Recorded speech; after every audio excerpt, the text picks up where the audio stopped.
Welcome, welcome, welcome. Saving is dead. If you haven't heard it already, jeez, my hair.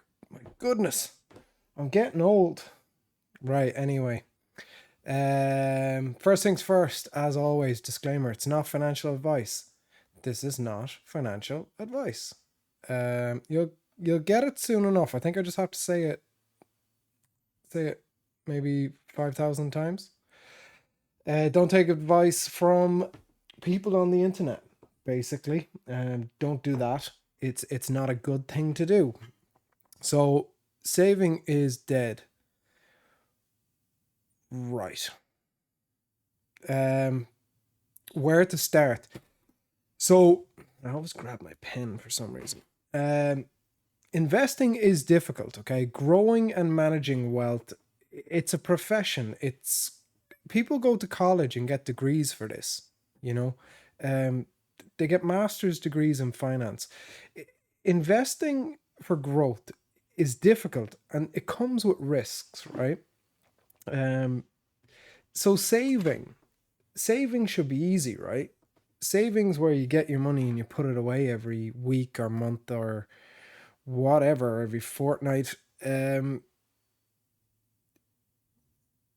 essentially, when you do that, what people aren't realizing is that you're being robbed. Okay, it's not your fault, um, but you're being stolen from essentially, um, and it comes down to the way the financial system works today. Like these days, money's just a unit of exchange. It's something that we acquire to exchange for something else in the future. It's not something that we acquire for its own sake. It's not its own thing that we want.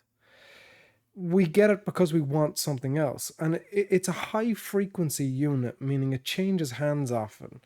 What it does essentially is it measures our economic output, right? So previously we had the gold standard and everything was tethered to physical reality because there was a market commodity underneath it all. So behind everything, we had gold. Now we have nothing. Okay.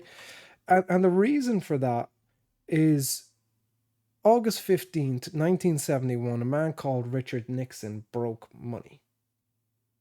All right.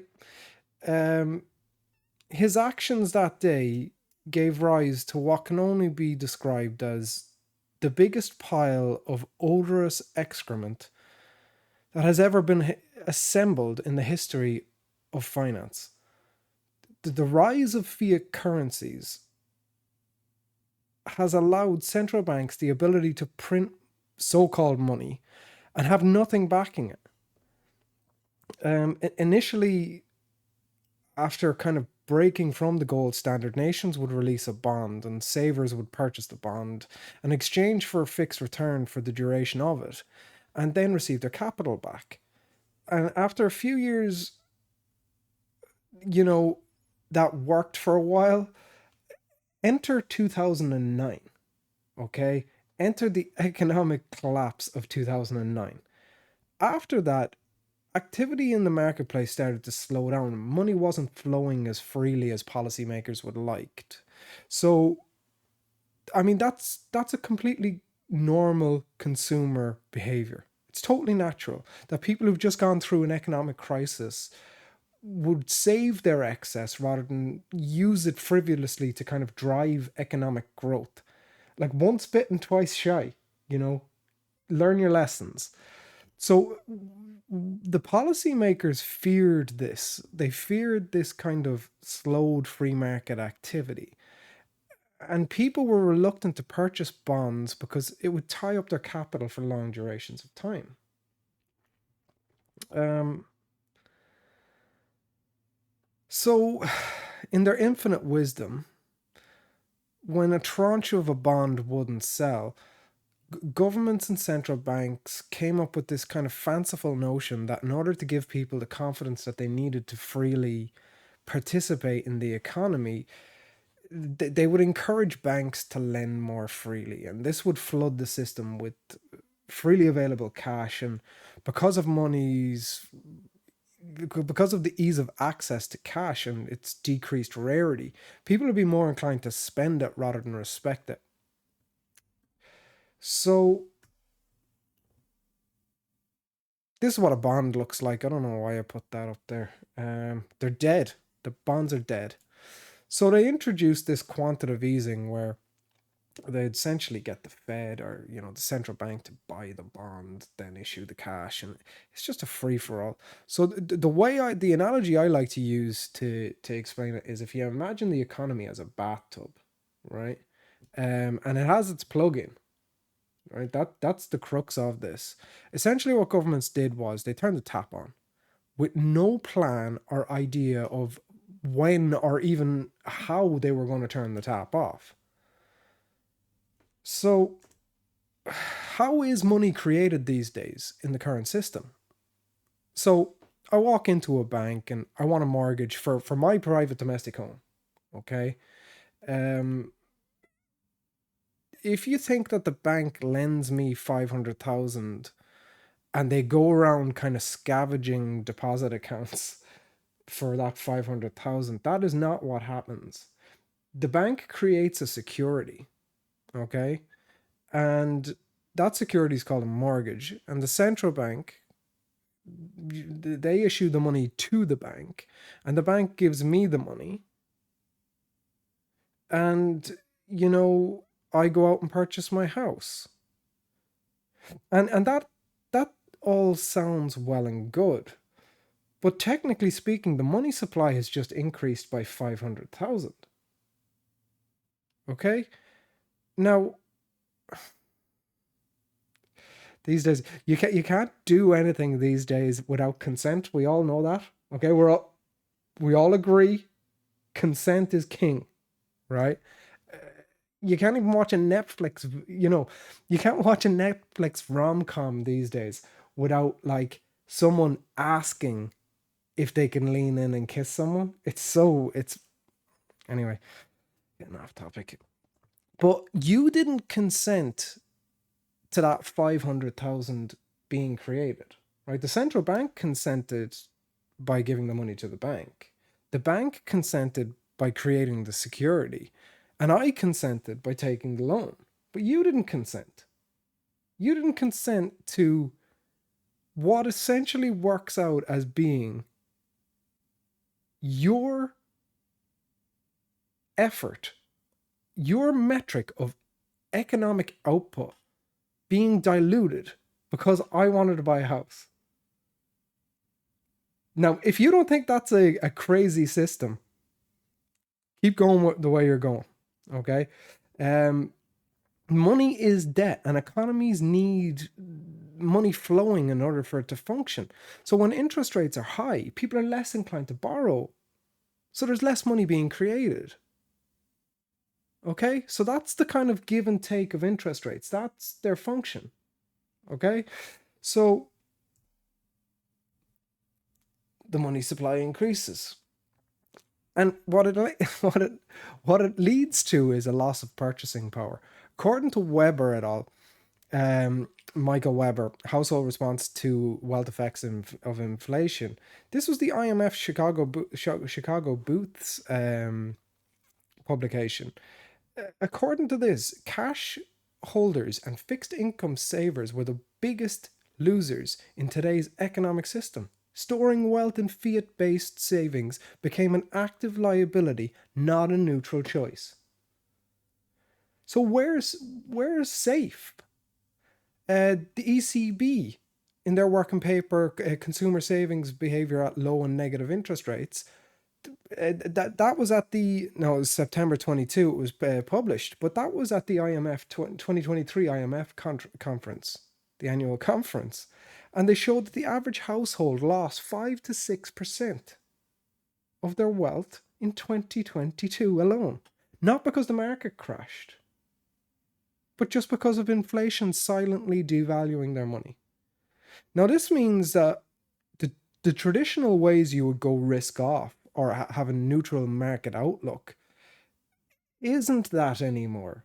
It's a guaranteed net negative. And that is alarming.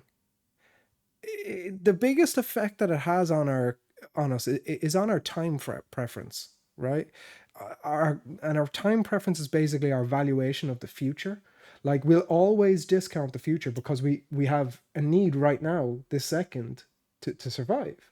Okay, so we will always discount the future, but as our time preference becomes higher and higher, uh, and our money becomes softer and softer, we're unable to provide for or even plan for the future. Okay.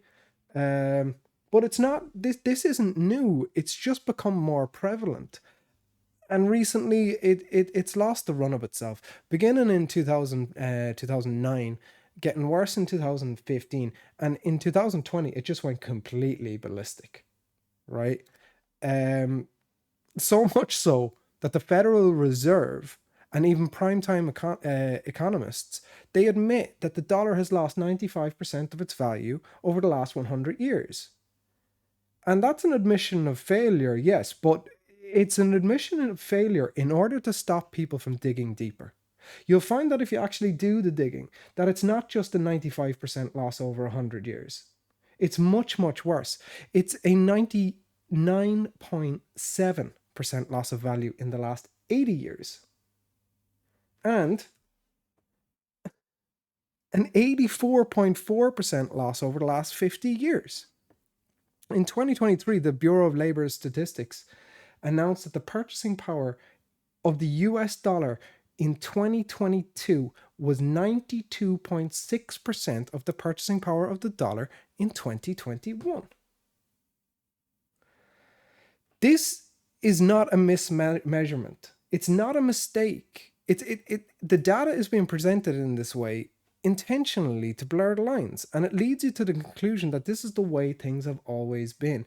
And while they have since, in modern times, it's only getting worse.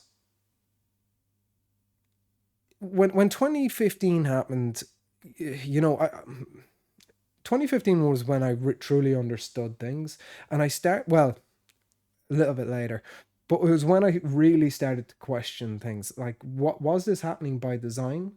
Like, were were people actively looking for this to happen? And they were.